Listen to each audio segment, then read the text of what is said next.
You just think you're All the right. hottest shot in the thing. All right. Here we go. Okay. I'm gonna hit you with my line. And then I'm gonna wait 10 seconds just after you say your line. You know, when I hand out my number to the ladies, give them my light level. Works every time.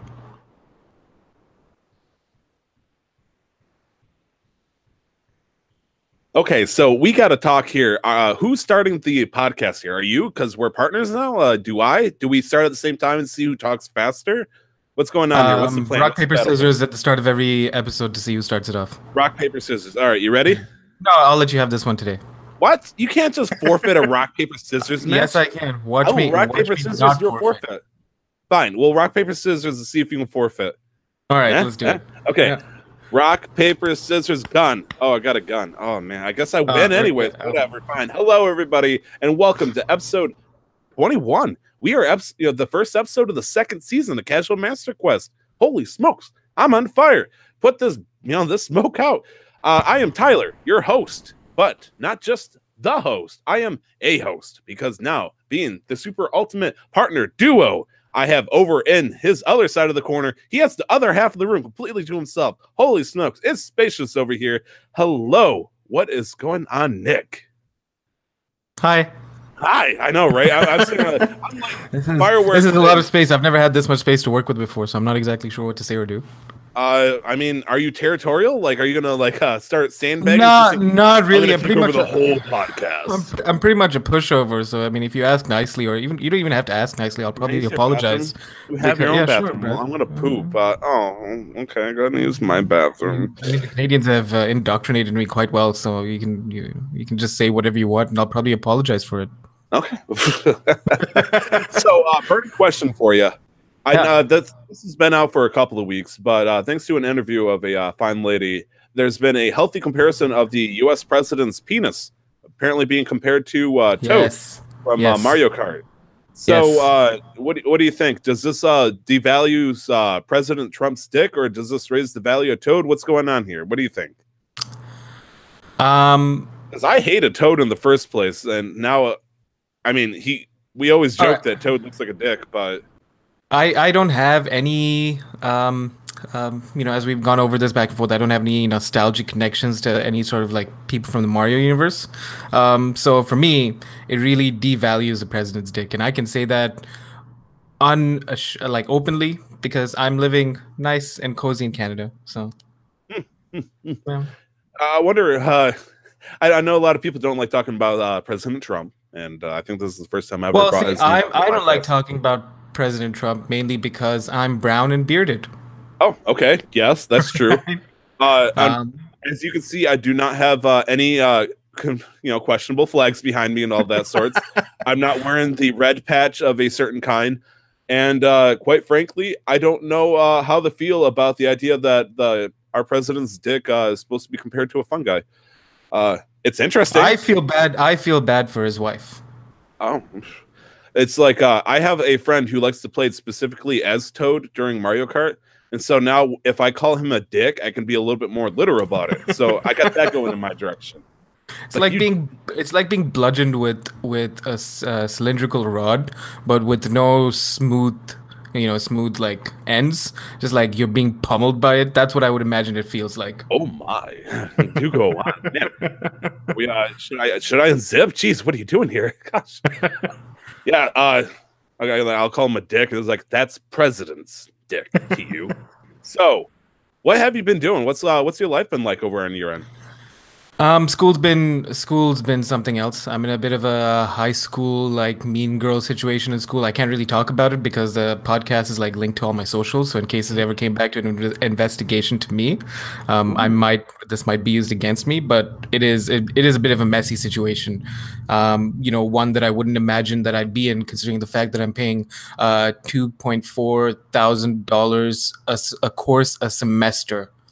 And you would think that situation like this would not happen, but what are you gonna do? It sounds like something for the Patreons. No, I mean, if you can get money for legal fees, whatever the heck is going on here, jeez. There's that. I got my You got your Nintendo Switch. Yes. I got my Switch. The next, holy shit, you have the fucking Switch. I got my Switch. Yeah. Wow, man, you that's awesome. It's so weird and surreal to see that actually in your hand. Like I remember the one day that we talked about this, like in episode 7 or episode 8, and it's like we're in episode 21, and you finally have a Nintendo Switch. I was honestly expecting to have it in my hands sometime next year. Never next thought year. that would happen this. Yeah. I mean, I think I like said it to you either on there or off there. I was like, I got to make sure this mofo gets this thing before the end of this year, and I was true to my word. So I'm glad it worked out. Have you bought any? Not yet, but I do know what I'm getting first, and we're going to talk about that in a little bit. Yeah. Sure. Is there anything else that's going on in real life for you, or? Yeah. So,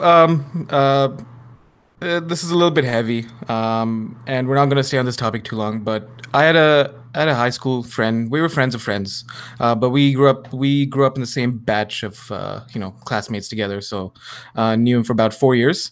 Yeah. And I found out the other day that he actually had committed suicide. Presumably, nobody really knows why yet, but his best friends are saying presumably because of mental health issues.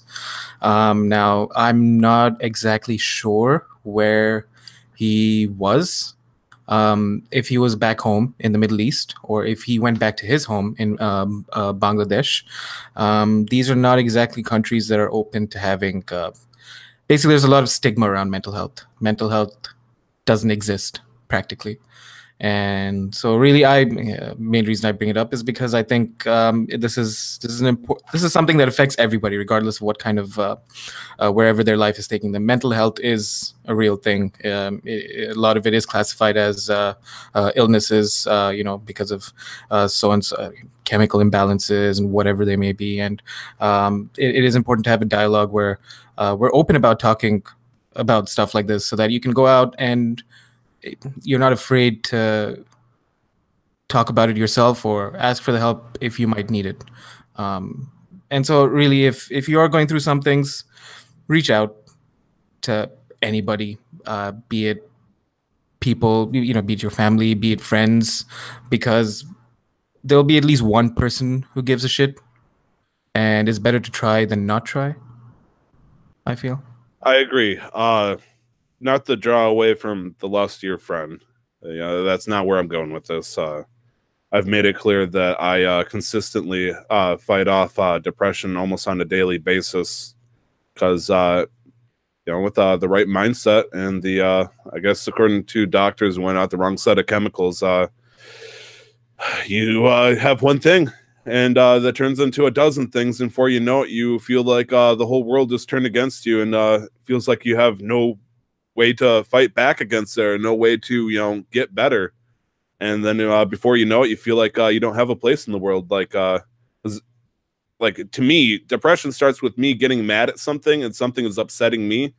But once it compounds enough and it feels like it's the norm, suddenly I start questioning whether I should be mad at it or if the subjects are mad at me at that point. It feels like maybe it's my fault. And then that, you let that get severe, and all of a sudden it's like it's bad enough to like there's no place for you here. It's time for you to go, and that's where suicide begins to take hold with the start thinking the wrong shit, and it sucks. I've been there. I've tried shit. Obviously, I'm still here, so I goofed up somewhere, thankfully. Otherwise, you guys wouldn't get to hear me trash talk Nier Automata saying it's a shitty game, but There's a lot of stepping stones, and definitely the first thing, number one thing you should always have is communication. I made sure that I had a group of people that I knew I could talk to, no matter the circumstances. My wife over there, obviously being the first person, if I ever feel like I'm in a nasty spot, I'll let her know. It's like, hey, I'm feeling sad today. It's almost childish to say it like that. Like, I'm sad today. Something's getting at me, and it's frustrating. But she was always there for me. She's always, she's had her own times. I've had family that will reach out to me. You got to be careful because there's a lot of times where family and friends will start thinking along the lines of the boy who cried wolf. Like, oh man, I'm sad today. And it's like, well, what can I do about that? And then suddenly they start saying things like, oh, you're too high energy, or you're too needy, or too high maintenance. and that can be scary. And suddenly you start thinking whether or not you need to reach out more sparingly or whatnot. But no, I mean, the strongest person you need is yourself. And if that doesn't always work out the way you want to, always make sure you have someone close to you. And that's my thought on it. Obviously, you know, it could be completely wrong. I don't know, but no, we are social creatures. You know, we there's never been a time where I think I've gone through anything alone. Like I've gone through periods where it was just me, myself, and I, but you know, there was always somebody eventually. And we're saying reach out, talk to people, but again, if you're living in a place that has such a large stigma against mental health, it can be rough. Yes. And so it's easier said than done, and also we're not professionals by any means. No, we are definitely not mental health experts on the field, but at the same time, we are fortunate enough to live in a part of the world where we can reach out in such a way and not feel, you know, completely outcasted for doing such a thing. Because, as you said, there's some parts of the world that just simply reject reality. It's like, you're not depressed. You're just having a bad day for, you know, the past 5 years. And yeah, I know, right? It's like, man, you're just living a nightmare that doesn't wake up. That's normal. Talk about your firstborn, you know, being born. That's how that works, right? Talk about augmented reality video games. Oh boy, oh boy. Anything else on your end, man? No, not really. Apart from that, it's just been a long week, which I'm sure you can relate to. What's going on with your week? Yeah. So for the people who watch me on the streaming end, might notice that I end up canceling streaming this week because, as I've mentioned before, I have a new job. I got laid off. Shocker, from the company I kept saying that I was going to get laid off from. And I realized that I couldn't do the whole thing where I bounced around with jobs in between my main job, or was my main job, in hopes that they would keep me full time. In fact, I was kind of frustrated because not only did they give me the layoff date and told me there was no way they could hire me because they can't hire anybody, then I had noticed that there was an advertisement seeking a full-time position for the exact job I was shooting for. So that was a blow to my ego, maybe my eagle too, my hawk, I don't know, but my ego specifically. But at the same time, I already had myself lined up for the job of, you know, what I'm doing right now, where I'm hauling car parts and whatnot. And this has been a real change in experience. It's the same thing. I'm going to different stores and delivering stuff on pallets. However, instead of doing it from 5 o'clock in the morning until like 4 o'clock in the afternoon, I'm starting at 6 o'clock at night and then working until 5 in the morning. Third shift. I haven't done third shift in almost 2.5 years, and becoming a night owl over the course of a week has been rough. And I'm also used to only doing like maybe 9-hour shifts, which, you know, I've done 14-hour shifts, no problem. I've lived that kind of lifestyle. But going from like a 9-hour day to a 11-hour, 12-hour night really cuts into my schedule a lot. It's like, oh man, if I have to start at work at 6 o'clock and I got to stream at 6 o'clock, what's going to happen? And it's like, oh, I got to murder one of them. Well, I like money, so I guess. So I got to figure out where I'm streaming and whatnot, because I'm sleeping from 6:30 until 2:30 in the afternoon, which to me is a blessing and a curse, because I love the idea of sleeping in the entire morning. It feels great. Unless there's one little thing, just the most tiny thing that wants to wake you up. You know, it could be a mailman who wants to honk because they want to let you know that package is here. It could be your neighbor who wants to suddenly hire roofers that week. And, you know, they hit the hammers just softly enough to not wake me up, but make it sound like knocking. So Louis gets triggered and he's like, I got to defend this fort with my life by barking as loud as I can. Hey, FYI, fun fact, I live right next to, or I sleep right next to Tyler's side of the bed, or, you know, in that area. It's like, wow, okay, sure. Thank you, Louis. You did a great job. You guarded the fort. But first week is done. I did a full week. I proved I was able to do it. I'm alive. I was not like, because when it comes to a new job, the first week I always like start dreading everything. Like, oh man, what happens if I fail this? What happens if I fail that? I didn't fail. I did, you know, great on everything. It was just more of a challenge of, you know, getting through it. Sleep schedule and just like life schedule. Make sure I forced myself to sleep until 2:30 instead of, you know, let's get up early because there's weeklies to be done. Right. And Ironically enough, the person that trained me this week, he's the kind of guy that played a lot of games as a kid, but didn't get to because he became a real adult instead of a man-child like myself. Right. I won't put it in your direction, but let's be real. I got more Zelda and Pokemon paraphernalia than I ever did in my childhood. I'm not... Actually, I am proud of it. So yeah, hell yeah, dude. Own it. And so, I talk with him about video games because if you're trapped in a small metal tube with each other for, 11 hours a day for 5 days, you got to talk about something. Like our first common ground, I think, was Wolverine. And it's like, great. I don't even care about Wolverine, but this is the closest thing to media that I can talk to you about. And eventually, we scored on Mario Kart. And it's like, oh, have you played the Switch? And he's like, what's a Switch? And I'm like, oh, boy. Oh, my sweet summer child. So the next day for our lunch break, I brought my Switch into the truck, and we played Mario Kart together. And that's the first time he played Mario Kart in like 10 years, and he got the chance to play it again.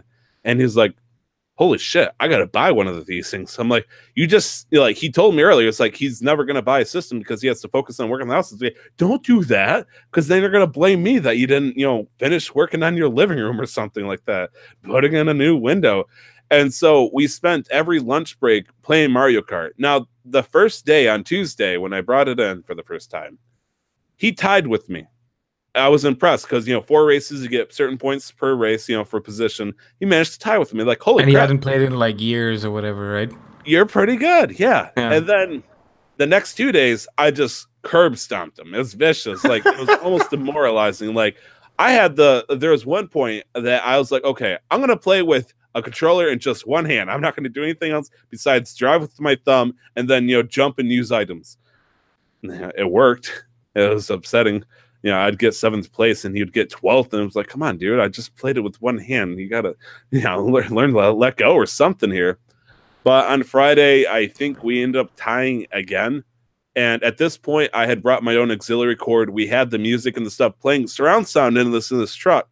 At 2 o'clock in the morning, right next to some bar that we're sitting in the middle of nowhere, just pounding this music while we're trying to murder each other with red shells. And man, it got intense. But I think I lit maybe a fiery passion that he hasn't discovered in a very long time, and I'm glad I was able to do that. You see, some people might be the the Vita is the thing of the future, but at the same time, I can spread the love of the Switch. And the nice thing is, there's a difference. You can actually buy a Switch somewhere that isn't, a warehouse in Hong Kong. So I hope that guy, is strongly considering that. Hong Kong. Okay. Oh, I mean, where else are you gonna find it? Over at PayPay or something? You ain't gotta find it stateside. I mean, at this point, it feels like the next National Treasure movie is going to be the secret lost treasure trove of Vitas in the United States, and they're going to start looking at like the Sony Declaration of Independence. It's like, this is the Declaration of Independence. They have to go and find schematics of a PS Vita, and they're going to have to go to the movie cast of the movie where they go to North Korea and hang out with Kim Jong-il, Kim Jong-un. And because North Korea got so mad that they hacked, like they used all 2 of their computers that they had to magically hack into Sony and, shut that movie down. And Sony kind of, folded their cards, but they put it up on Netflix later. We got to go into the cast, like the fake super castle that Kim Jong-un had in that movie. And we got to just, that's where it's at. That's where all the PlayStation The Dictator. Are. Was it? What was it called? Yeah, The Dictator. Is it? Okay. I'm pretty sure. So anyways, there's the Vita, Phil. What have you been playing, man? So Destiny 2. Okay, let's talk about Destiny 2. Give me a number. Right. Give me a number. I believe my max is 587. Holy shnikes. Yeah, since we last recorded, I think I've done the raid twice. The first time I did with my friends, and we really were just like focusing on communication, learning the mechanics. Like we learned the mechanics from other raid guys that were posted, but then it was really just getting the communication down because we don't really have a lot of friends who play regularly. So we had to get 2 people from like friends of friends. So the first 2 encounters, there's 6 encounters in total. First 2 encounters, we 4-manned it, which is possible only because of how high we were. And we just had like a fucking fantastic like communication system going. Like a boss.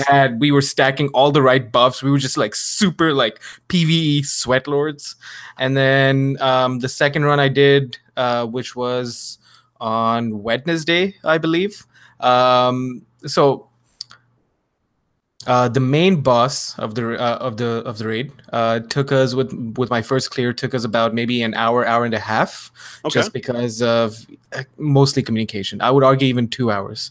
On this second run, we tried everything. So like except like the end and maybe one other part in between, we maybe wiped 5 times in total, but we won. It was one try for everything, and I'm really happy with myself. Oh yeah, that's something to be proud of. Like I'm happy with my own thing, but everybody has their own steps. Yeah. Myself, I hit 562. I still haven't had a chance to try the 562. That's a considerable jump considering like where you were a few weeks ago. Yeah, I mean, we were talking like 534 and then like 548 and 562. I don't know if I had the sleeping sim last time. I think I did. Yeah, it's been a couple of weeks, but been doing that. I'm able to start to solo the Ascendant challenge and the super heavy duty wanted bounties by the spider now. Nice. So, before I would have to depend on certain people to meet up with at nondescript times and go do that. But now that I'm self-dependent, if somebody wants to do it, I'll do it with them because it's easy. But it's fun at the idea that I'm now powerful enough to see the progress I made to where like, oh, I could have never done this. This would have taken hours to like, oh, I can do this in 15 minutes now and not hate myself. And it feels nice to be able to progress enough in the game where things are beginning to become more efficient versus like I'm, crawling up against a cliffside trying to get to the next light level. But now, it's like, oh, I can actually walk up a hill instead of, climbing the cliffside. And I'm really appreciating that part. I don't know what light level I need to be before I should start considering the raid. I know they recommend 560, I believe. You're good now.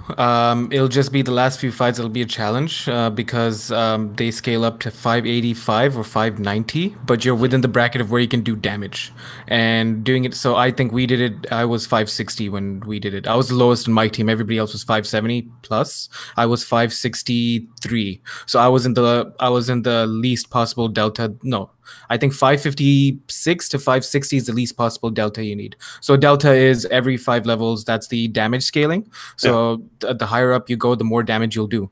And so I think for 585 opponents, you need to be at 535 minimum. But that you'll be doing as little damage as possible. So in that case, if you're a 534, you would hit them and they would say immune, right? That I believe so, yeah. Okay. I don't know if the numbers are exact in terms of like the level differences, but if you're too low, you'll be hitting them with immune. Okay. There was just one time that I like queued up for a strike when I was like level 32 or something like that, and then I don't know why or how, but it threw me into a position to where I think I was almost like 80 to 100 light level below the recommended thing. Right. Yep. We did a strike, and then it kept pushing us forward, and it's like, oh, you want a real challenge, huh? Well, how about this? And the 3 of us tried shooting it. It was like, we're not doing any damage. And then they one-shotted us. And they're like, I guess we're done. That's it. That's unfortunate. Now, as per the agreement, we wanted to decide that we were going to start playing a new game, preferably every week. Maybe just give it a shot, just see it try. What is your new game? Octopath Traveler. Downloaded the demo for it on my Switch. Yeah. And it is the game that I'm going to be getting for my Switch. The first game that I'm going to be getting for my Switch. All right. So, little disclaimer: I'm an idiot. I said I don't know how I feel about turn-based games. Yes. I don't have a lot of experience with them. I'm not their biggest fan. And then I realized that Pokemon is a turn-based game. And I've put You've been injecting it into your bloodstream since day one, and you're like, I don't know how I feel about these kind of games. And I've put at least 500 hours cumulatively into like the games. At the very least, into the Pokemon games. And so I'm like, I'm an idiot. I should really try Octopath. And it's a beautiful game, I have and this is probably like common across all like Japanese games that have been translated and ported over. But some of the voice acting and some of the story can be a little bit cliche or cheesy at times.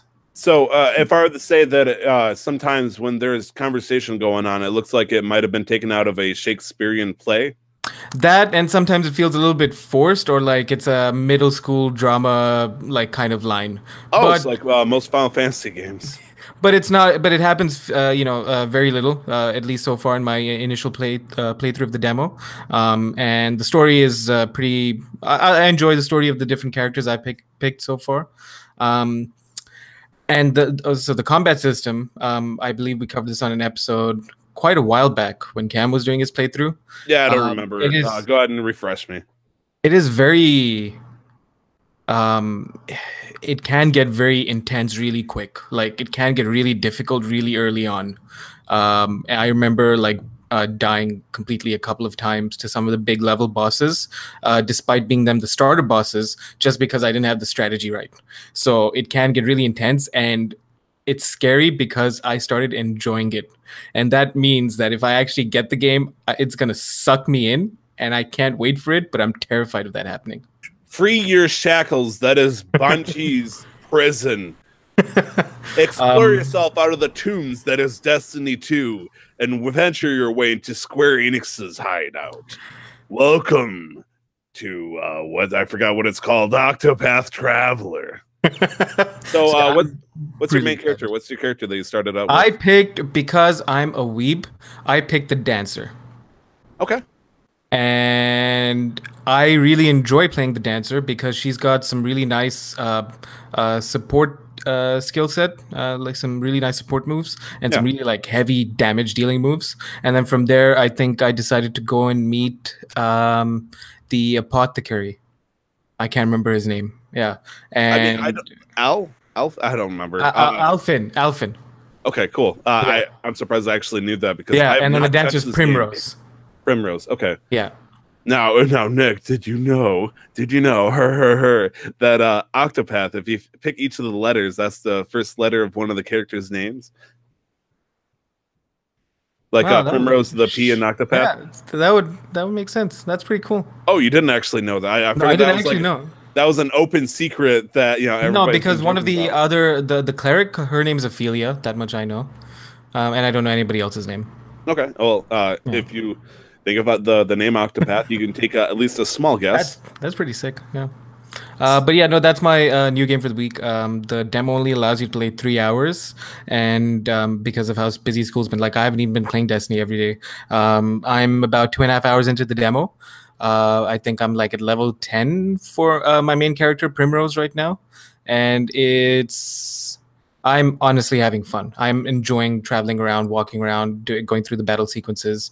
They're really equal parts intuitive, equal parts strategic, and they're very dynamic. I'm just trying to think how much time that you'd have to put into the game to fully complete it. I think Cam might have said something along the lines of like almost 60 hours kind of level stuff. So, I mean... which is why I'm terrified.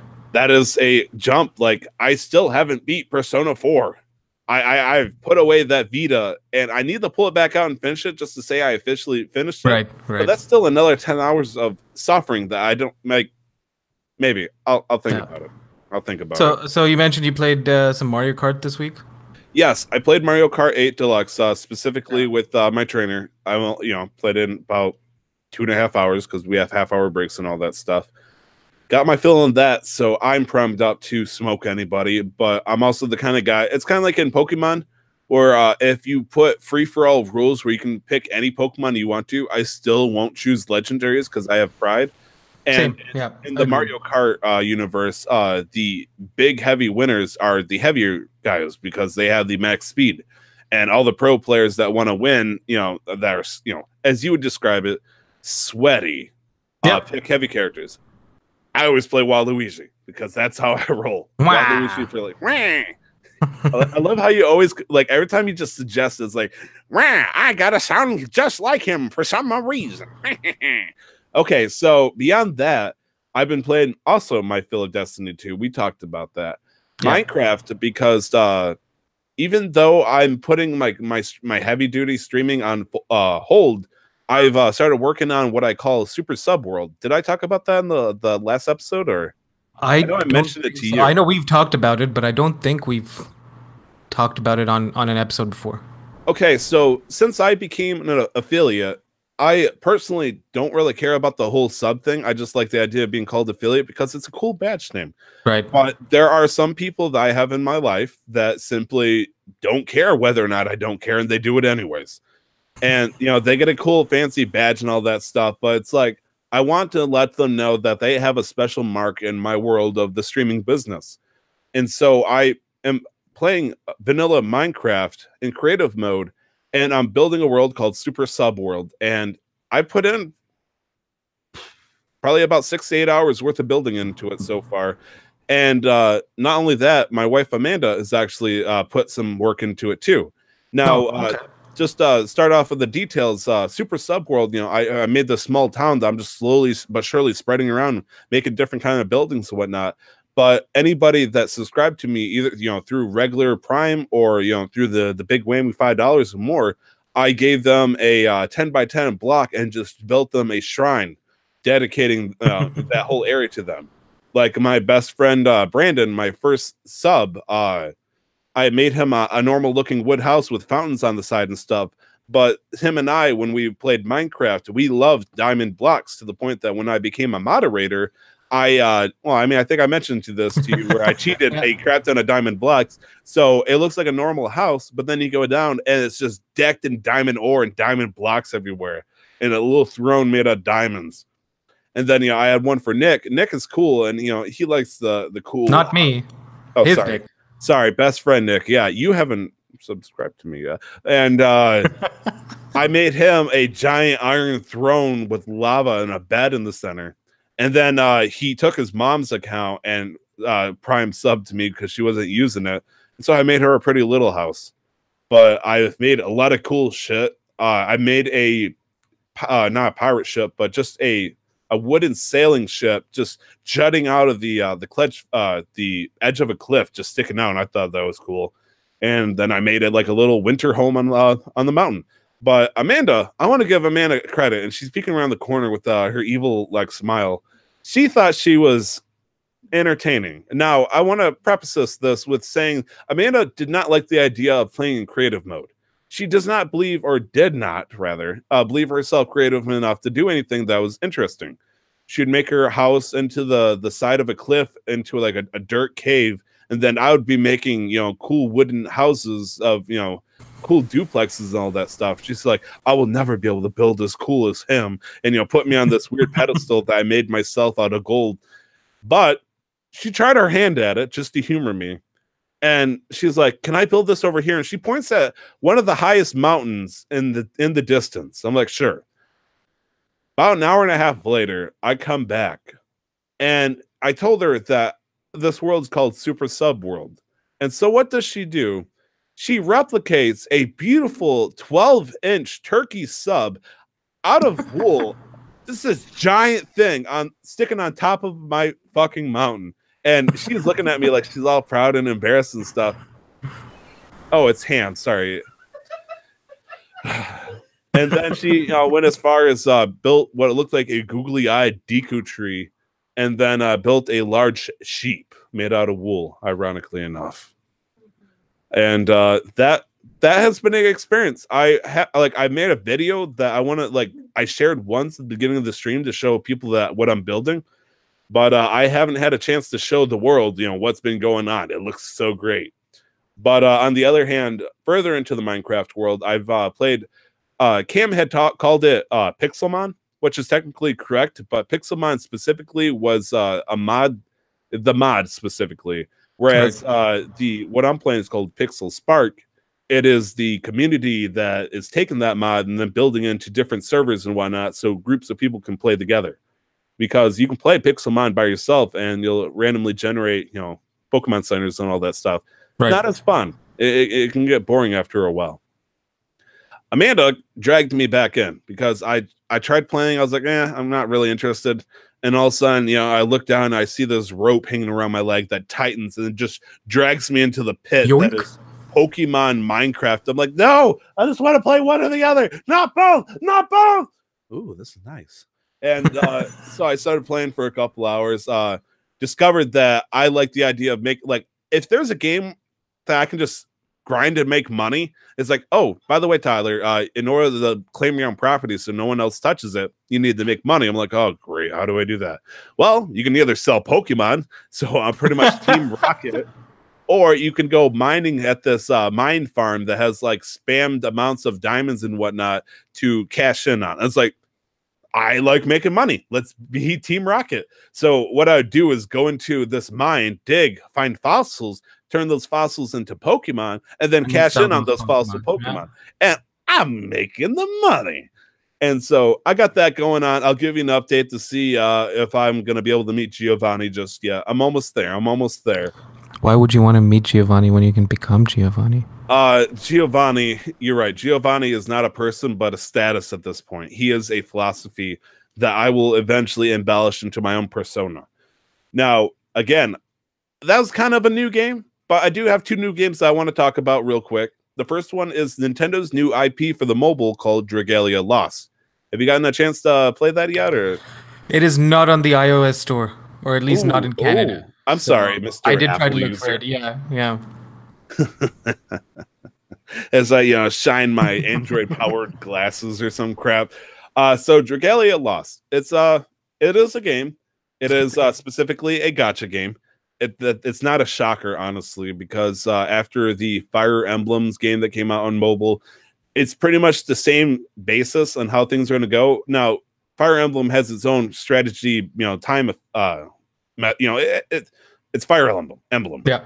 But Dragalia Lost is the first time I've seen this since Legend of Zelda Spirit Tracks, actually, where you move around by putting your finger on the screen. Like, you'll pick a point, move it upwards, and that's where the character will move, and then you tap to attack. Now, it's a simple but smart move for an Android touchscreen based game.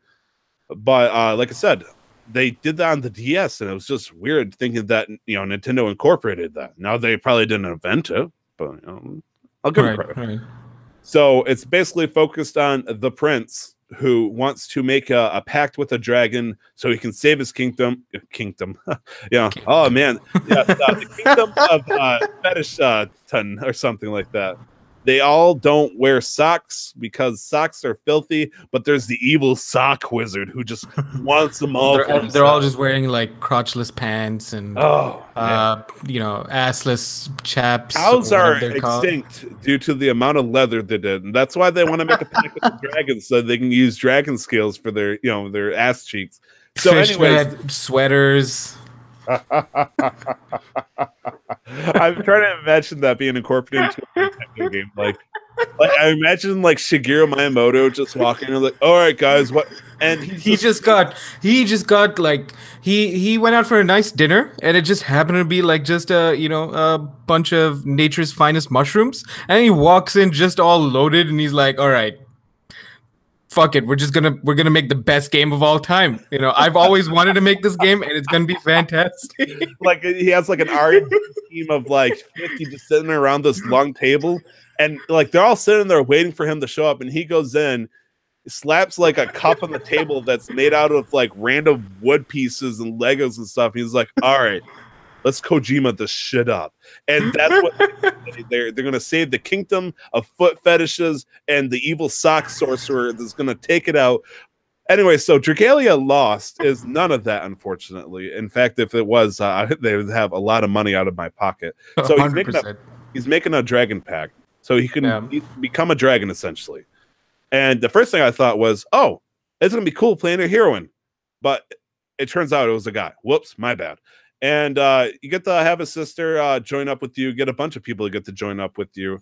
And that's how you build a team of 4 who are pretty much sitting behind you to assist you as you're moving around and whatnot.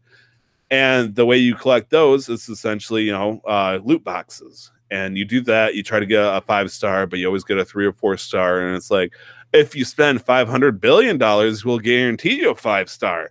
That can't go wrong. And so I've done that. I got into play for about an hour and a half. Now, the cursed thing about playing, I was a passenger in the truck during the training phase, and I knew where the drive, so I wasn't paying attention when I was playing this. And I was like, okay, it's like only 50 megabytes to install. Cool, nice and easy. As soon as I started up, oh, by the way, it's 1.3 gigabytes in order to play this part. I'm like, ooh, okay, let's do this. Goodbye, phone data plan. I do that, and then it's like, okay, cool. I complete a couple of sections of a chapter, and then I select the quest. You're going to need 17 megabytes to do this one. And so they piecemeal you 1 to 10 megabytes at a time for each one. It's like, just download the whole dang thing. What are you doing? Deleting every time I play? It's like, please.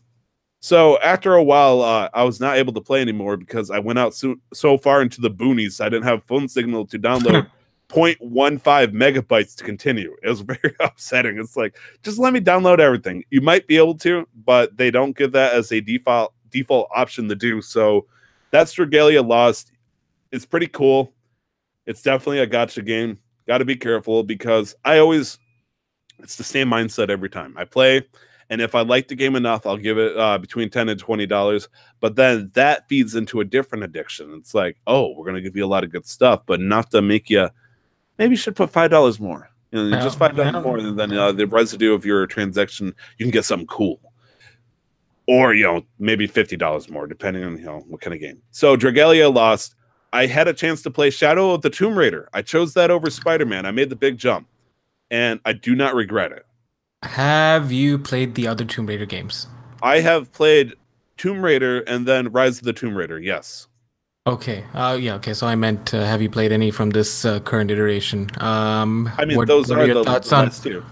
Yeah. So, what are your thoughts on Shadow of the Tomb Raider? I might have tried the one that came out for the PlayStation 1 where she has breasts that are like strictly the shape of the Great Pyramids of. So when I ask if you played the other Tomb Raider games, I mean from like this current series from this iteration, and so that's Tomb Raider and Rise of the Tomb Raider. Yes. Interesting enough about the triangle boobs, the pointy boobs, if you pre-ordered Shadow of the Tomb Raider, you get a costume in-game. I believe, I could be wrong about this, that lets you equip the triangle boobs. Oh, great. Fantastic. Yeah. Thank you, Square Enix. Anyway. That's all I needed. Wow, they really know how the needs.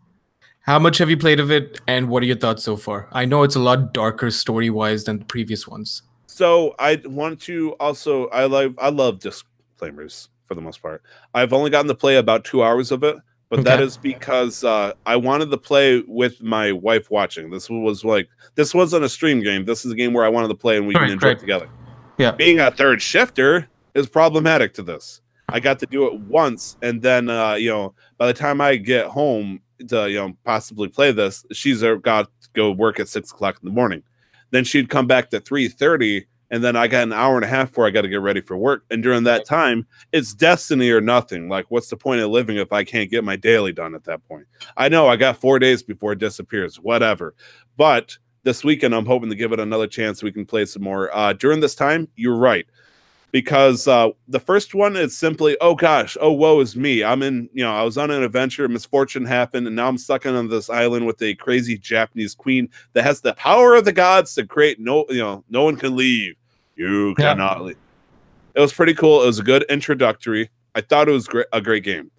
Rise of the Tomb Raider does the same thing but goes forward. It starts to introduce the concept of Trinity, because Trinity was not present in the first one at all. Actually, in the movie, they tried incorporating it to where the bad guys were Trinity that are also trapped on the same island as the game. The story diverges fairly quickly, but it's a similar concept. But I believe in the first one, they don't say that. It was just random people that went on there that got screwed over in there trying to please a god. Second one introduces Trinity, which I had no idea about Trinity for the most part. But Trinity is the de facto bad guy from Tomb Raider. Yep. So I like that. It had introduced a more interesting crafting system, with hunting wild boars and bears and other wild animals that want to murder you. And I was not a big fan of that, but that's okay. I can get over that. It was a good game. Still, everything it felt like it was morally in the right for Lara Croft. Like bad guys are trying to do something naughty, and Lara's there to stop them. This time, Lara is starting to look like she's becoming battle crazed. She's starting to raid, the tombs as one should, but now she's becoming addicted to it to the point to where she's starting to prioritize the lives of the many for her interest to explore, these holes in the ground with sweet treasure and all that. And I think it's safe to spoil the first 2 hours, right? The beginning of the game. Sure. Yeah. Okay. I'll allow it. I mean, I'm not going to go into deep spoilers. She's trying to catch up with Trinity. Shocker. Yeah. That's wow. Wow. I know. How dare you? And I'm going to get a little crazy here. She explores a tomb. Egad. This time, though, this other tomb that she finds with the holy treasure, because she beats Trinity for once. And it's like every time she beats Trinity or the bad guy to a holy treasure and all that stuff and gets it, she has to do all the booby trap running and whatnot, and then has to give it to the bad guy. Happens every single freaking time. That's how you have to. Otherwise, there's no challenge, and then there's no point for to move the story forward. Indiana Jones does it. Uncharted did it. Tomb Raider does it. James Bond did it a couple of times. Yep. So what she ends up doing is she finds a treasure and looks at the wall behind it that depicts all sorts of bad things happening with this dagger in hand. And it's like they don't suggest it immediately until she makes the mistake of taking it, saying, man, if I touch this thing, bad things might happen. Earthquake, volcano eruption, horrible storm, typhoon. Oh, well, Trinity is coming in. I better take it for myself. Takes it. Hey, guess what? Bad things are happening. Now, I'm worried because in the games, they do cause supernatural things to happen. But with people that make Tomb Raider movies or, anything of the other kind of media, they try to make it look supernatural, but then they explain it with something that's like, oh, really? This was actually happening. So Trinity gets this holy item that's causing all sorts of disaster, and then I'm watching Lara escape through a city that is being flooded by a huge wave of water that is just murdering people that she was talking to like hours before. Now, Trinity was killing the workers in the area trying to find this item off anyways because they thought they found it, which, I beat them to it, whatever.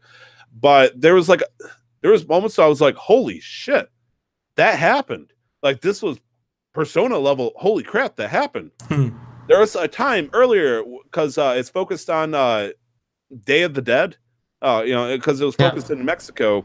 And there's a mother who's making fun of a kid because he drank a beer. And he was feeling like crap. And I don't know if it was the same one specifically, but there was a scene where I'm climbing across a building trying to escape these flooding waters, and the kid is hanging on a piece of wood out of the window with fire, screaming for his mother in Spanish. And before I could reach him, he has to let go. And I watched this, 10-year-old kid scream for his mother as he dies into the waves below. And even Lara's like, holy shit. It was just like, I just stood there like, they did that. And they're portraying it right now as Laura's fault. It's like, wow, Laura just, essentially caused... Hell yeah, it's Laura's fault. And she saw the paintings, she saw the murals, and she decided to pick it up anyways. And this is going to be the last part I go with. She's teamed up with her buddy boy, who's been going with her almost at the beginning of every single game. I forgot his name specifically. And he's up there trying to save people and get people to safety. And she's like, I know where the next tomb is, I think. We got to stop Trinity because they got the dagger thing. And he's like, we got to save these people, Laura. They're in danger. And she's like, but the tomb, I need my addiction. Shoves the syringe into her armpit. And he's like, are you crazy? You're watching people die. Potentially because of something you did. And all you can care about is this tomb. And it starts an interesting new perspective where Lara might be a little too, she's trying to ignore the few to save the many kind of mentality, but at the same time, that is a tough decision to make in the face of the people, the few you're watching sacrifice. Like, I had to go through a huge area watching people dead moments ago, drowning. And I'm going to mute myself for a second. Anyways, so it was vicious. It was horrible, and I'm wondering to see if the misfortune will cause any future problems. But I'm only 2 hours in. I just started. I tipped the toe in. What I'm secretly hoping, and I hope I'm not accidentally spoiling a game for myself. Trinity is in fact causing these accidents. Like they had bombs planted on like a nearby dam, and that's what flooded it. And they're trying to blame Laura to convince her to like join them or something like that. That would be the natural explanation of how things really happened. That makes sense to me. But at the same time, I watched a plane get ripped across by a blizzard. It's like Trinity had these mega flying fans blow up the snow, like the first game wasn't afraid of introducing supernatural elements in a way that didn't seem overdone, or like didn't seem like there was like a wizard standing on top of a crystal tower shooting lightning from his hand. It was very natural, kind of like supernatural elements until you get to the end, and at the end too it's not absurd. I've seen worse movies. Sure. Right now we talk about the movie of the game at this point. I was talking about the game. Okay, like the first Tomb Raider game. At the end it's not that bad. Like the main focus of supernatural in the first game is really the inability to leave, and so natural disasters magically occur for 15 seconds, and then wham bam, welcome to the island, welcome to the family, motherfucker. And that's pretty much how it goes. So yes, I'm looking forward to that. That's been all the games I've been playing this week. I'm trying to think if there's anything else I've been touching, but I think that's enough to talk about because we have burnt a lot of time doing that. We have burnt a lot of time doing that.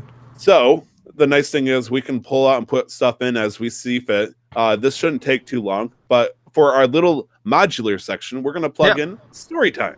We're going to talk about a little story because your lives are terrible, but our lives are more terrible. And we like to share our misery to make you feel better about yourself. It's called Schadenfreude. And so hopefully you'll take pleasure. Now, our stories might not be miserable this time, but maybe there's something that you're missing in your life. Yeah, maybe the story question this time is, what is a time you discovered a game you've really liked by visiting someone? Did you go to a friend's house and, maybe you went to your mother's friend's house and their kid was playing this game and your eyes widened because you discovered a whole new world? There is a story to be had with everybody with this. I would like to think there's, somebody's got to have that story just tucked away somewhere. They discovered a game that they really liked by doing something like that. Maybe they're being babysat by somebody and they went over and they discovered Duck Hunt. Well, Nick, tell me your story. What game have you discovered? What's the story behind it? Hit me. So I've got 2 games here. One two where games, double the stories. Double the stories. Ooh. One where I visited a friend, and one where a friend visited me. And in both cases, it's the same friend. Best friend growing up. His name is Arushik. So the game that I discovered visiting him, he was having a little birthday party. This was, I think, when we were still in our single-digit years. So I might have been 9. I might have actually just been 10 or 11, TBH, to be honest. Oh, man, you'd be the Brock of the team, huh? The guy who's 14 and perving on 18-year-old women who work at I was like super tall, super young, and then everybody started growing taller than me when I was about 14, 15. That was a feels bad. Anyways, went over to his house. I wasn't the most social person growing up, and so I saw a PlayStation, and then I started playing it. And he happened to have Ratchet and Clank 2 in the slot, and that's. I grew up. My first PS1 game that my parents bought for me was Crash Bandicoot 2, and so that's where my love of platforming games came from. And then I played Ratchet and Clank 2, and that was even that love was even further bolstered. It was even further enhanced because I just enjoyed the I picked up the advanced. At the time, the advanced, movement of strafing and shooting at the same time, just almost immediately. Mind blowing. And here I was jumping up and down, beating this giant tentacle monster with this gun I just found, and it was fantastic. And so that was the first game that I was introduced to by my friend. Second game was Halo. So we often spent weekends, like he'd come and spend the weekend, like he'd sleep over, and we'd be up till 4 or 5 in the morning just playing video games. And so one day he came over, and we'd take turns with games like this, but he bought over Halo Combat Evolved. We ordered some I think it's called Carl's Jr. here in the States. For us, we call it Hardee's. Hardee's, yes, I've heard of them. You can call them Carl's Juniors. You can call them Hardys. They got multiple names. A man of many names.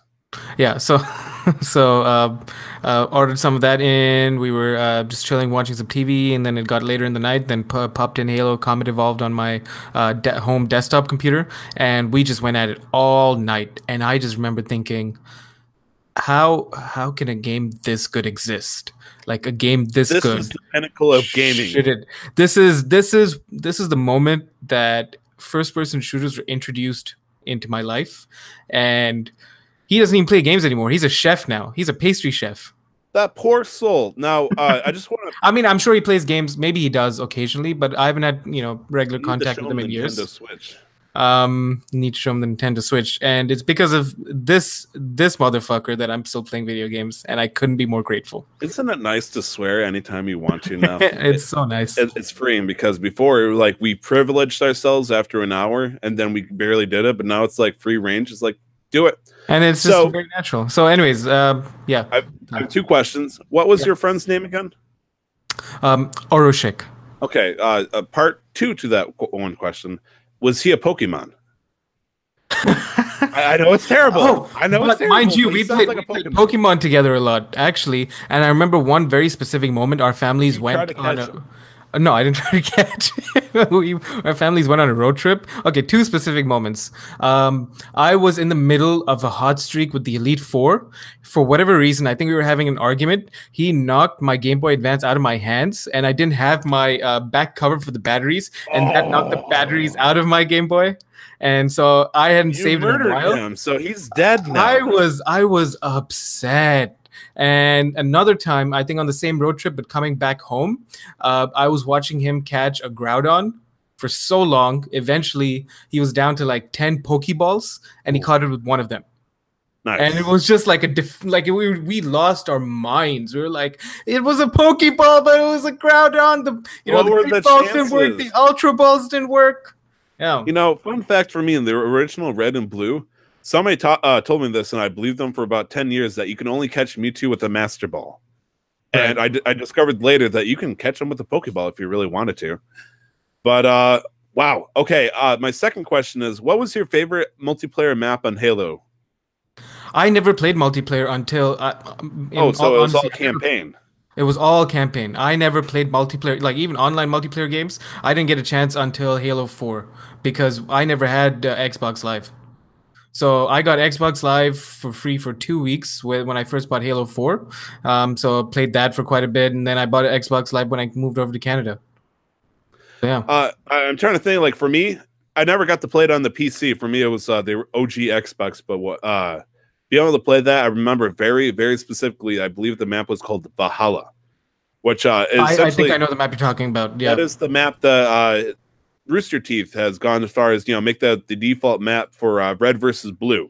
Mm-hmm. And so it's like, two bases away off from each other. Yeah, I know what you're talking about. Yeah. And so much time I had spent on that map, just so much time. And we had the set house rules. You do not touch the tank. You do not touch the giant alien version of the tank, which sucked anyways. Like the Scorpion tank was like God mode. It's like pretty much. So other than that, though, the Ghost were okay. I think that's what they called the little tiny ones, the single person ones. Yeah, the Grand and just having so much fun with the Warthog. Like I remember to this day where we'd have 2 versus 2, just one guy driving the Warthog and the other one, or rather, seeing them just like cartwheel in the air trying to get to us and whatnot. It's like none of us knew how to drive, but we sure in hell tried anyways. Mind you, I remember now in when we had like a computer class in school growing up, where we learn about like Excel, Word, whatever database, Microsoft Access. We had a demo version of Halo Combat Evolved installed for whatever reason. So we all played LAN games. We did LAN multiplayer. The best. So these were, you have to know, these were rows of computers, but back to back. Right, so you'd be able to see the people on the other side. So we'd get into like these big LAN games of like 20 people, and there'd be me and one other person running around, switching over the mouse and keyboard ports. So I'd put somebody else's mouse from the other side into. Why would you do that? Were you just not able to play? So you decided if I can't be happy, no one here in this LAN party. No, because it just got really like repetitive, doing it over and over again, like playing that same thing over and over again. So like halfway through the year, it'd be like, all right, time to have some fun. So we'd go around switching over keyboards, mouse boards. We'd go around and be like, somebody's flying a Banshee and they're like on a really like hot kill streak. Be like, oh, you're on a kill streak there? It'd be a shame if I press this button here that drops you out of your Banshee from that height and you die. I'm trying to think of like the courtesies and discourtesies of us like playing and fighting together. Like the biggest middle finger like pressed against the face kind of thing that you could do is to get up to somebody, punch them in the face. I think punching them wouldn't kill them, but it'd take down their shield, and then just stick them in the head with a plasma. Now, the plasma stuck will kill them anyways, but the thing was to us hitting them, just saying, haha, you can't touch this, and then slapping with them, running away before they can kill you was like the biggest, like, look at me, I'm a badass over here, and you're and of course, then there was teabagging. Teabagging was no, but the teabagging, especially when you know the people, it doesn't mean as much, right? Right, because you can just punch the shoulder of the person next to you doing like. And I've seen that happen in like competitive, like full-on professional tournaments as well. When the people on the other team know each other and they'll start teabagging. Sorry, they call them respect kneels. Or, yes. Bend the knee. Like, tactical crouching. Oh yes, tactical crouching. If there's an American flag during the national anthem or something like that, and there's happens to be a body in the ground, well, what do? You got to take a knee. Yeah.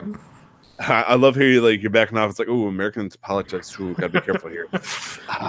That's why I'm in Canada, so you know. Yeah, I know you're protected, man. How's the marijuana everywhere? I'm out of the. It's actually going legal in about 11 days. Nice. Yeah. Oh boy, one day, but as long as I remain a federally regulated truck driver, that will not happen anytime soon on my end. So a game that I got to discover, and this is probably one of the most important games to me, was I was being babysat somewhere in Indiana, and the babysitter, she had a life. She was a single mom or something like that. She got sick of me sitting in the house and playing with her 4-year-old son, playing with his Power Rangers. Like I was 10 at the time.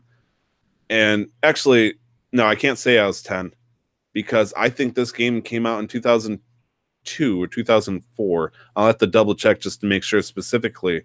But I went over to with her to her friend's house, and the guy was just sitting there on the couch. I'm assuming high off his mind and playing on his GameCube. And I didn't understand what it was at the time, but once I realized it was Link, and he was playing the Earth Temple and Wind Waker, I sat down amazed because like the biggest thing I played on that end was Ocarina of Time at the time. I've never right.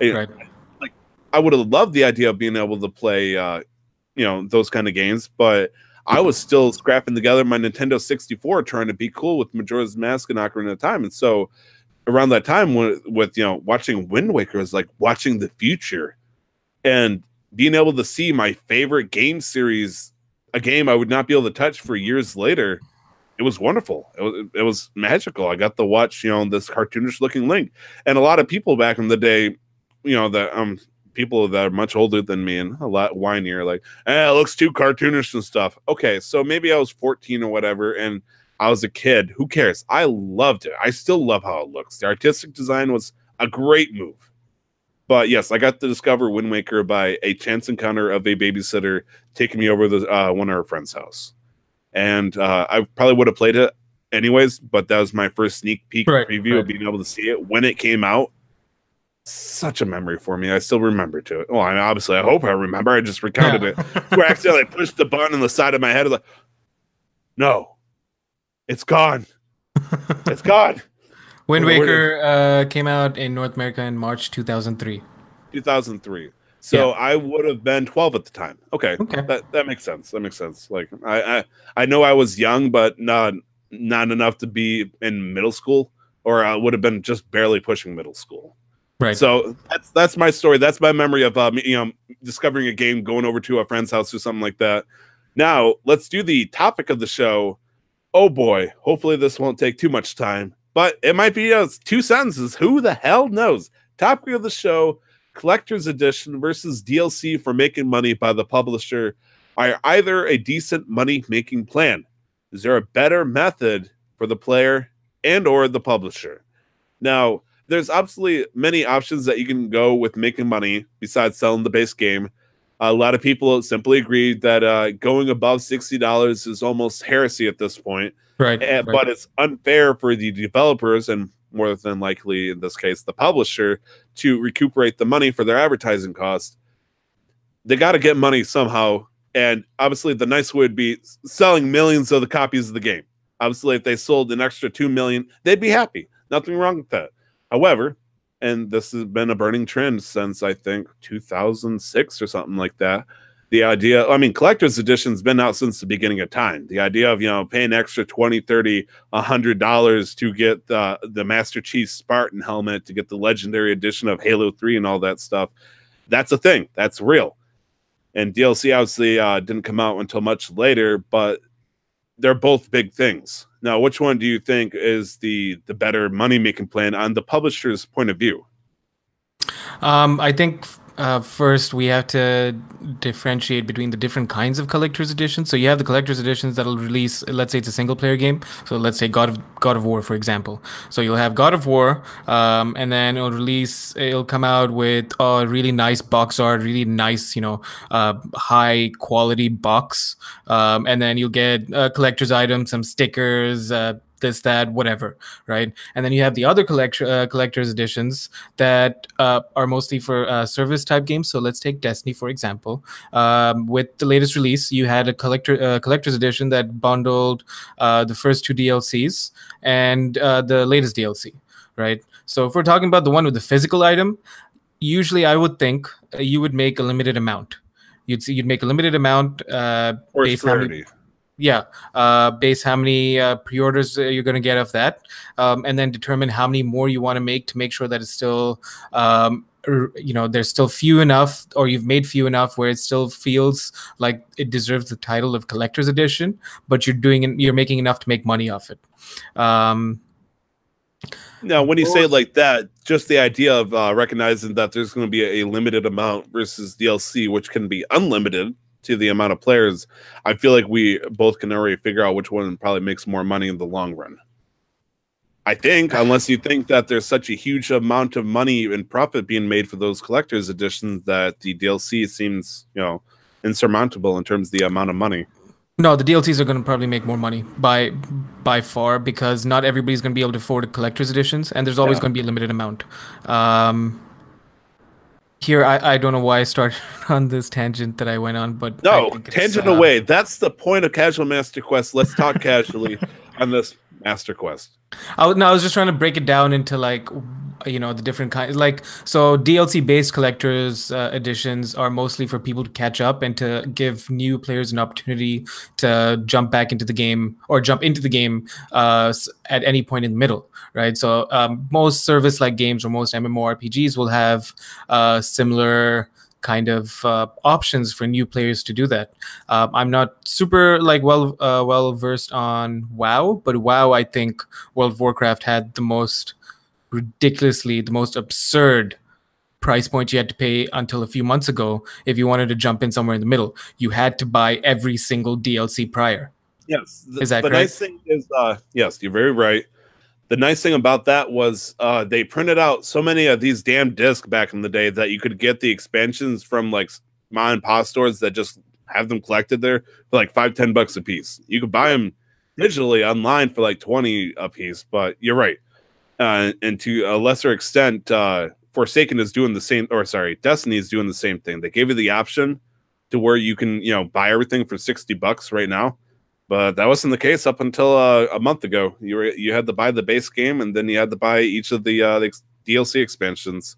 Yeah, and as Destiny veterans, most Destiny veterans would not argue, would say, if you're a new player and if you've been watching Destiny gameplay, just wait closer until Forsaken's release, because that's when they'll put out like a bundle. So that's just like the culture that we know of. But it's DLCs do end up making publishers and developers more money in the long run, and we as consumers we have to vote with our wallets. So look at what happened with Battlefront, right?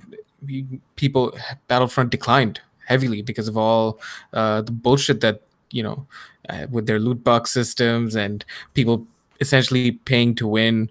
And when you have that with games like Overwatch, there's no DLCs, but you have to pay if you want to get more loot boxes. But it doesn't affect gameplay. And that's how I think we're seeing. You say that, and I know you say that in the sense of that it's purely aesthetic, but I feel much more badass when I'm glowing rainbow colors when I murder somebody. So I don't. Oh no, 100%. You can feel more badass. You can feel more confident. But at the end of the day, if you suck, you suck. Like I just feel like it's. Obviously, you don't have to buy the costume to make yourself feel better. It's one way of doing it. You can also shoot up heroin, and maybe they'll give you an edge too. But okay, maybe that was the wrong direction where I was going with this. Let me back up on that. Don't do heroin, kids. Stay in drugs. Don't do school. Stay in drugs. Yeah. Yeah. Oh man, and play Overwatch. Yeah. But like microtransactions are the one way I think publishers and developers are more conscious of if they want to make more money to support the development of the game and the maintenance of the game, but they're more wary now that they have to do it right, especially because you have all these different laws that are coming into effect in Europe regarding loot boxes and their relation to gambling. So I believe I can't remember, there was one city last week that officially banned loot boxes. I think it might have been Belgium. Belgium. I could be very wrong. That, because the fact that it's just purely gambling and gambling's an addiction. So no more loot boxes ever at all. So I could be wrong. It might have been Belgium. It might have been Germany. Germany, I know, has been looking heavily into it. But sorry, I'm sure you heard that a second ago. So my cat gets fed at 2 times in the day, 6 a.m., 6 p.m. Which cat is this? Willow or? This is Willow. Appears to be Willow, my gray cat. The cat did not get fed. As you can see, it's 6:11 my time, and she actively rebelled by launching her fucking metal bowl off. Like, where's my dinner? Wow, princess. I'm sorry, but her maiden, my wife, will what? They got breakfast. She's not starving. Did she just knock it over again? Welcome to Casual Master. I'm sorry, real life edition. Real life edition. When cats go wild. Cats gone wild. Like I thought the kingdom of foot fetishes and the evil sock wizard was great enough, but you know what? Evil cat queen will work too. So, anyways, I mean, is an expansion's DLC, right? An expansion's like a super format DLC. Yes, an expansion is a super form of DLC, but it's also technically a required DLC if you think of it that way, because in order to progress, if you want to keep up with the game, right? Yes. So Bungie has changed the narrative with their upcoming DLCs. So how the system used to work is that you'd have their DLCs that would focus on campaign expansions, campaign stories, campaign editions, and then you'd have Eververse in game, which everybody hated, but all that money for Eververse would go to supporting like more content and stuff like that. Wait. Humor me for a second. Okay, Eververse is Tess Everest's thing, right? Yeah, and you can buy silver. You can buy silver to spend money. So it's like microtransactions and stuff. Yeah. Buy silver to spend. You spend money to buy silver to get emotes, to get ships, to get shaders, to get a whole bunch of things. So the premise of Eververse, of Tess Everest, was all the money that they were going to get from people spending real money on silver was going to go towards the development of other content in the game. And that was their argument for the lack of content that we had starting in base game Destiny 2. And we just never saw those returns. So then now they're like, we've made it easier so that you can get all the aesthetic items, all the microtransactions items a little bit easier via the steadfast engrams from Eververse. I got the coolest dance moves now. Like, If you want to get them now, spend silver. But otherwise, all this money is going to go into a few other things. But now the DLCs are going to focus on content updates rather than story updates, which I think is a smart choice because they're rewording the semantics around what they're going to be doing with the DLCs, and also they're making a promise to us that we're going to hold them more accountable to, especially since they've kind of redeemed themselves. Kind of redeemed. Okay, I was not there before Forsaken. I was for like 3 days, but right. No, but we don't get me wrong. We are very grateful to the fact that they're listening to us. Finally, they made all these changes, but we're cautiously optimistic. We're keeping a very cautious watch on what the first DLC is going to bring, and if it justifies the cost, because I have to spend 50 Canadian dollars to get the annual pass, then we'll start celebrating Bungie for. I mean, I'm already celebrating parts of Bungie, but you got the flags up and you're shooting confetti, but at the same time, you have no idea if they're going to step on a mousetrap on their way to doing like all the celebrations are going on. The crackler, the fireworks are going off, the music's playing, the confetti's in the air. But the moment Bungie lifts its foot to make a step, everyone's quiet. Pretty much. So that's my take on the collector's editions versus. And they make a single step in the right direction, and then it's like hooray again. But then they step up again. It's like, I can see that. So I think that's enough to cover for the topic of the show. Yeah. I mean, there's not really a versus. Obviously, DLC makes the most money because it's something that's usually cheap, $3 to $5, or even cheaper nowadays, or more expensive depending on what free platform that's on every single console is. Speaking of which, did you get to play the best platform for Fortnite on the Nintendo Switch?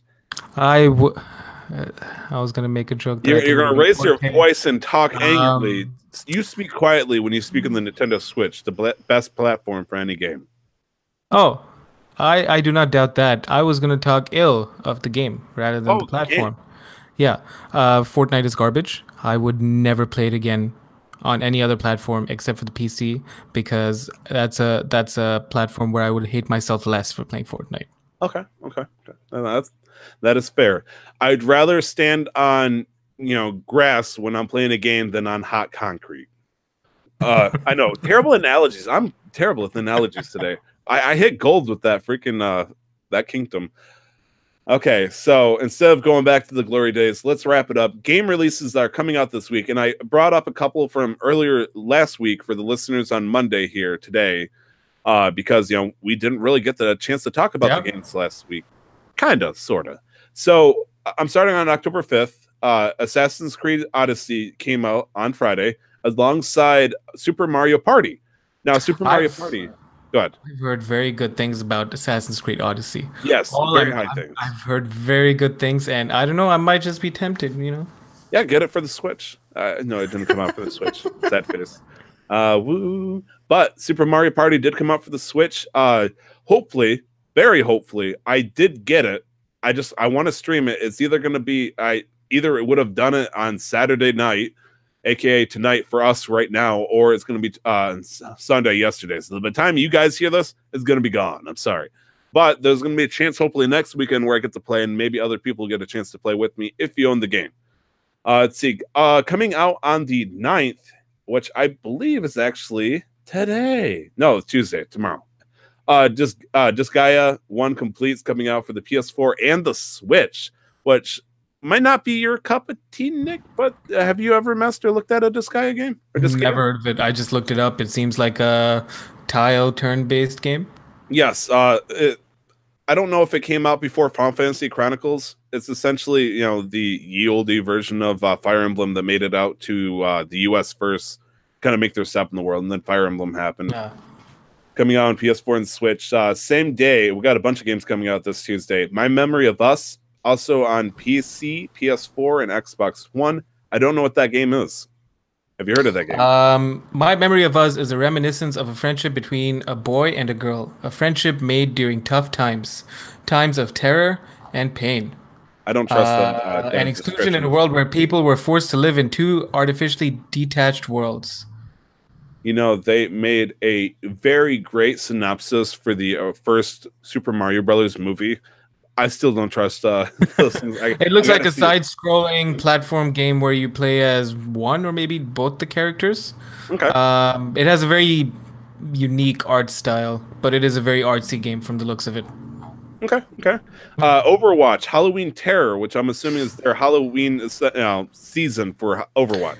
The skins that are coming out are fantastic this year. I am going Mercy. to be playing it a lot. I already have Witch Mercy, so I don't need to grind for Witch Mercy. I'm getting the Moira skin. Yeah, The what please skin? play the game. The Moira skin. The Moira skin. Moira skin. Yeah, the Moira skin. She's got like some witch skin or some warlock skin. It's gonna be sick. Nice. That's something to look forward to. Stranded Deep is coming out for PS4 and Xbox One. I thought this game had come out already, but maybe it was on PC through Steam or something. I don't quite know. Let's see. WWE 2K19 coming out. Yeah, on skip. Tuesday It's coming out for PC, PS4, and Xbox One. Not Switch this time. I want to point out that WWE 2K18 came out on the Nintendo Switch, but it got immediately booed and demanded to be refunded because they really toned it down compared to the consoles, just because they didn't think it had the processing power. I didn't know they still made comedy games, but anyways. Okay, so you may trash talk WWE 2K, and you're right to do so. But you're also right in saying that it's a great comedy game because I'm appreciating for the art form it is. These are it's all comedy and drama. I love the idea of, like, I don't care about wrestling in general. Like, you ask me about actual, like, WWE, anything in regards to that, no fucking idea. But what I do know is if I can make Shrek in a game wrestle Pikachu, I'm doing something right here. This is the Super Smash Brothers. I didn't ask for it, but you needed it. I need it, and I feel like I deserve it at this point in life. And I was actually going to get 2K18 for the PlayStation 4, but my wife took it out of my hand and then wouldn't let me buy it. And the guy at the register is like, that's okay. It's going to get cheaper once the new game comes out anyway, so you might as well wait a couple of days. And so I got Shadow of the Tomb Raider instead. Kirk's coming out for PC October 11th. I don't know that game, but I'm guessing with that. Couldn't find anything on a quick search of it. Spoiler, it's probably from Russia. So Call of Duty Black Ops 4, no more beta time. It's coming out on the 12th. And people are really excited for Blackout. I think that's what it's called. Yeah, Blackout. So this Friday, we got that. Alongside that, we have Disgaea 1 Complete coming out in Europe.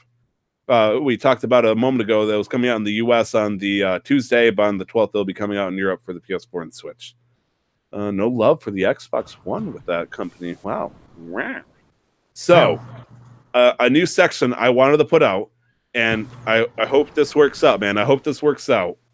This day in gaming. So, Monday, October 8th, aka today, when this podcast comes out, in this day in the world, multiple games came out in, years of past. Yep. And should we start with the newest or the oldest?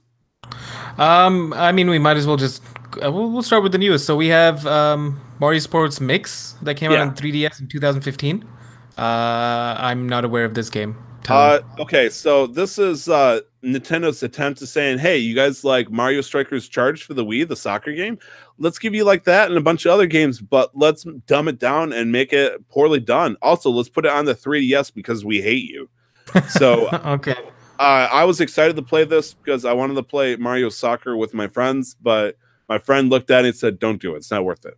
So it's really upsetting. Maybe great for the kids, but not so much for adults or avid fans. And then we've got Shovel Knight that came out in 2014 through Steam. And originally came out this day in 2014. Yeah. And Shovel Knight is one of those indie games. Yes. Shovel Knight is, in fact, an indie game that got huge amount of popularity. But the nice thing about the developer, and I don't remember the developer specifically, but Shovel Knight was famous for being in many other games, like just making one-time appearance. Oh, okay, yeah, I know Shovel Knight now. Yeah, I've seen this. The developers are Yacht Club Games. I mean, for God's sake, it's the first indie game that I'm aware of that got an amiibo. Okay, yeah. Oh, speaking of what, you get to explore the world of amiibos now. I have no idea what the fuck that is. Wait, okay, so look at me. You see over here on the shelf, there's a bunch of like random figurines. Those are amiibos. Those are Nintendo-based. All of them or figurines. some of them? All of them. All Okay. the ones out on the top one. We got like any character that's in Super Smash Bros. Or Super Mario Party has their own amiibos. Like, you know, if you want a thing of Link or Waluigi, Zelda, Mario, Peach, there's a amiibo for it. And they're cool because A, they're figurines, and B, they have a chip inside of it. I think it's called the RFID or whatever it's called, that you can press against the Switch, and it will recognize that chip, and depending on the game, will give you a special bonus. Like if you were to play Breath of the Wild and you were to press a Princess Zelda amiibo to it, a chest will drop from the skies, and you might be able to get Zelda's royal bow from it to use it for that. Wow, okay. That's or sick. if you were to pick Wind Waker Link's amiibo, you put that down, fish will drop from the sky like LOL, it's the ocean. Right. It's a terrible idea, and don't do it, but if there's a cool amiibo that you like, there's usually a benefit for having it. And of course, you can barely see it in the background. I got Waluigi representing like the front of everybody because he's the true one, the champion we need but don't deserve. So, coming out in 2013 on this day, Beyond Two Souls for the PS3. So, Beyond Two Souls. Is a now, game. forgive me if I'm wrong. It's another Quantic Dreams game. yes, by Mr. Cage.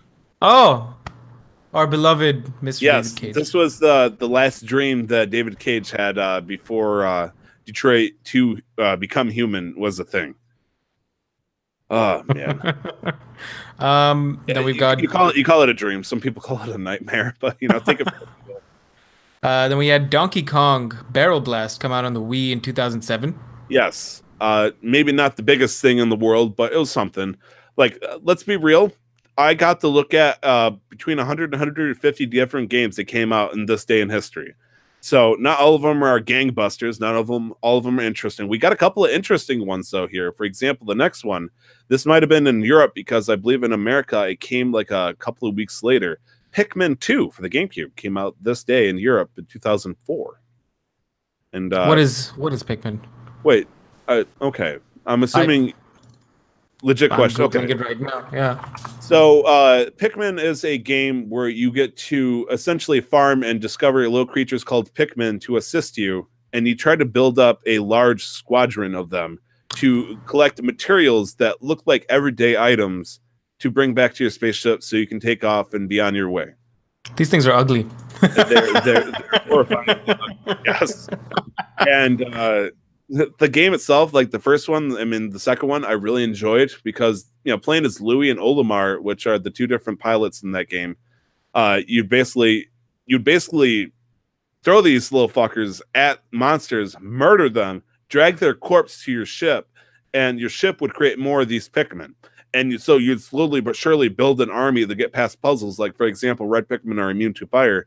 And you use those to murder those guys, or drag their corpses or treasure back, and try to continue from that. All the meanwhile, you got to do it only during the day, because if it turns nighttime, then the big guys appear out of nowhere and eat all your Pikmin, and it's game over. Right. Yeah. Well, it makes sense why I wouldn't know of Pikmin, because it is a first-party Nintendo title created by Shigeru Miyamoto. Yes. So. First Pikmin and second Pikmin, I believe, came out on the GameCube. Then Pikmin 3 came out for the Wii U. There was a Pikmin Go game that came out for the 3DS, which you might have had a chance at, but it wasn't the best. Right. And then the last thing that we have on the list here is the Game & Watch multi-screen Rain Shower with the US release of 1983. Now, I could be wrong, but throughout all the Next Switch Initiative quizzes that we've had, the Game & Watch is a Nintendo device? Yes. Before the Game Boy was actually a thing, because the Game Boy, the original Game Boy, I didn't think it got to see the light of day until like late 80s, I believe. But Nintendo was still making handhelds for during that time. Yeah. It was called the Mr. Game & Watch series. And basically it was almost Tiger-style games where it was just a simple, don't put a cartridge in, just one game, and to play the same thing over and over, and you try to beat and get the high score using this black and white icon screen. Yeah, so I think the first one was Tetris or ping pong, either one. I can't remember specifically, but this is the information thanks to your invention that I have now retained officially. It's kind of sad because we could have totally picked Mr. Game & Watch because that was Nintendo's officially, that was their first jump into the video game world. I think that was before the Nintendo even. Maybe not. It was definitely around that time though, 1983. Ooh, that was. I think that was entering the phase of the first video game depression, even where video games were turning into a huge slump at that point. Rough times, rough times. Rough times. So let's wrap it up here. Nick, where can we find you on all the social media that you want to, tell the world about? I know you got secret identities we can't mention. That's okay.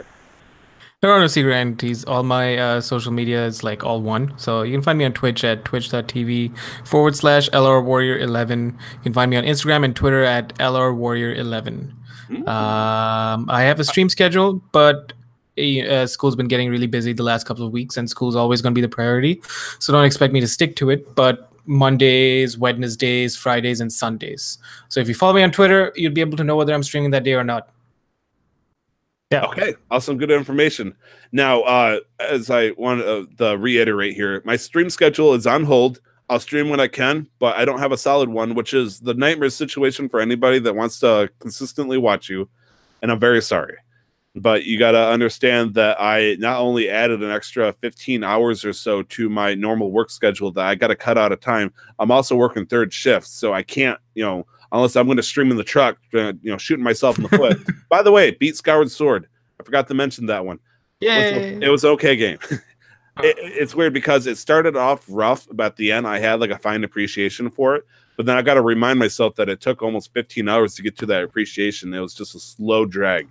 But if you want to check me out and just follow me to see whenever I pop on, because if you download the Twitch app on your phone, or if you have an email in your attached to your phone, it will let you know whenever somebody comes on. And I love to play my Zelda games. Now, I think from the future, I'm going to be trying a couple of new games, just that are not Zelda for now, because I got Spirit Tracks coming up in the horizon very soon. Based on Nick's suggestion, when I get the chance, I want to play Senua's Sacrifice, aka Hellblade. And then I also want to play some Super Mario Party. And then whenever I have off time, but I don't have enough time to do a full stream, I'm going to work on and stream Super Sub Island. So you guys can finally see what the hell I'm talking about here. So Minecraft, Super Mario Party, and then for the spookier versions, hopefully on the weekend, if I get a chance. Basically, whenever my friends don't want to play with me, I'll play by myself and my mental health issues. And so you can check me out, twitch.tv/2timestyler, all one word. I'm also on Twitter at 2timestyler, all one word, all letters, and all that stuff. Don't put a number in there. You'll screw yourself over. You'll deny yourself sweet sexiness. Don't ever put numbers in your freaking name. It's terrible. Two of them, too. Oh my gosh. 11. At least it's not like XXX69420XXX. It could be worse. Yeah, I mean, I'm very, fluent in leet speak, thank you. Actually, I got very upset because I got called the millennial yesterday. I was like, oh, why? Well, technically, they're correct. I mean, yes. You're only 3 years older than me, so that puts you at 92. You're a millennial, technically. The guy that told me this was like 36, 37, and I got a couple of things for him, first off. And I was like, why would you just say that, though? It's like, why would you hurt me like this? And he's like, because you vape. And I'm like, I'm sorry, old man. Don't you consider this a portable humidifier to you at this point? Jeez. And I was like, you told me not even earlier today that you applied 13 years early for AARP so you could get your senior discount coffee. Come on, old man. Like, who's your teacher, Dumbledore? And it's like, step off me. Anyways, on the podcast, at MasterQuestPod on Twitter, if you want to keep up where we post random stuff, which I have tasked very heavily handed to Nick to see if he'll actually do it. Yes. I don't know. We'll see. I'm gonna turn on notifications on Twitter so I can see every time you post. Yep. I'm gonna trust you. Okay. Yeah. So final section, I'd like to think. Any plans, warning, fun facts. Just an FYI, we're gonna swear in this podcast episode. It might be a little bit late in warning on that one, but might drop a couple of words.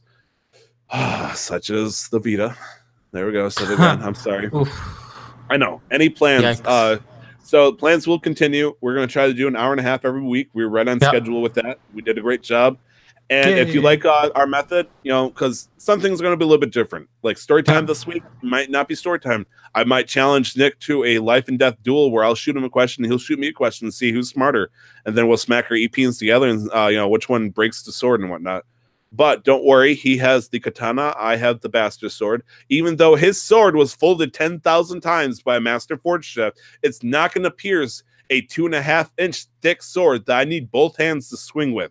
It's just not going to happen, Nick, okay? But I have the drill that will pierce the heavens, Tyler. Oh my God, I'm going to barf.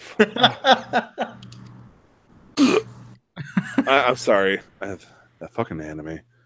Anyway, so speaking of trash, don't forget. Actually, I don't have anything to tie that to. Is there anything else that you want to warn about before we're super duper done here? Yeah, there was a leak on Harry Potter open world RPG that's supposed to come out, and that leak was taken down, meaning that it's probably real, and I'm really excited. That's it. Okay, cool. Are you going to tell us the leak or no? No, like that's it. It just showed you can make your own characters, run around, do spells, run around in Hogwarts. Okay. Like it was a legitimate leak, and then it was taken down really quick, which means that there's probably it's probably real. That's it. Sweet. Awesome. Yeah. Thank you, Warner Bros. So that was episode 21. That was Nick. This is Tyler. And that was Casual Master Quest. We're going to see you guys next week. Hopefully, don't forget to send us love.